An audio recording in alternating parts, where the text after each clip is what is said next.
as a company, Prüvit actually aims to enhance ketogenesis, and they're the only company that does it on a 24-hour system.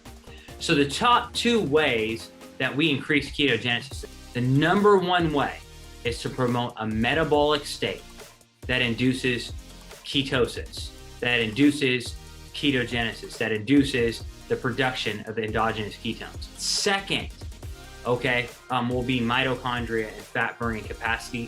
Third will be substrate or what you're consuming. If you look at American Dietetic Association, they recommend 60% of our diet is carbohydrates. Well, if you're doing that, the majority of your fuel is going to be from carbs. And if you have a lot of carbohydrates, your brain is actually going to run almost entirely off of glucose.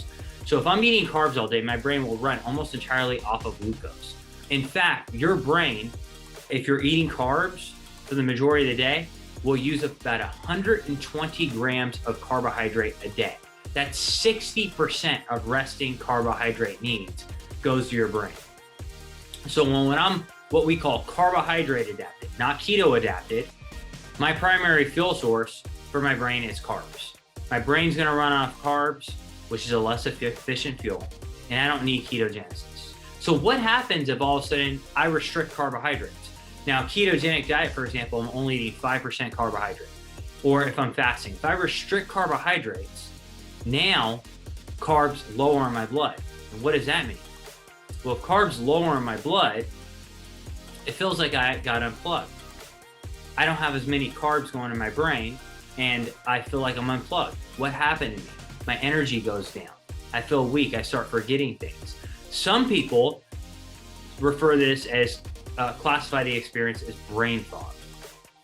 Now, if you restrict carbs and you go a couple months down the line, people go, I went from being unplugged to now I feel like I got plugged into an efficient energy source. I feel better than I felt before. I feel amazing. My energy's super high. What's going on, right? Well, when I restrict carbs, I'm triggering ketogenesis. And after a month, 2 months, 3 months, my ketone levels are so high that I have more energy than when I was on a carb diet.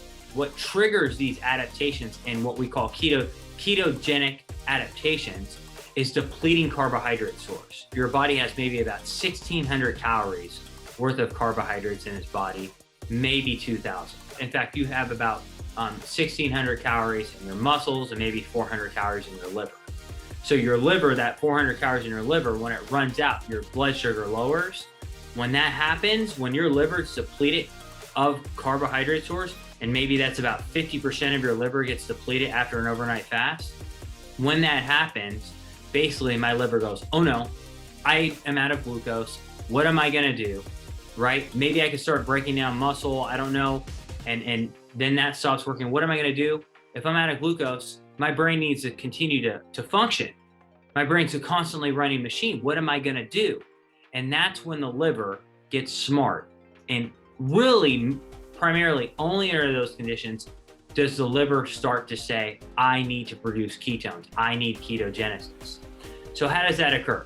Step 1, carbohydrate restriction. Ketogenic diet, low carb diet. Number 2, when carbs are restricted, my blood glucose lowers. What's the hormone, guys, that gets released when I eat glucose? It's insulin, right? When insulin lowers and glucose lowers, fat burning is elevated because insulin stops us from burning fat. And when insulin's low and glucose low, fatty acids rise up in the blood, they go to the liver, and the liver converts those over to RBHB, the same RBHB that we find in naturally fermented keto net.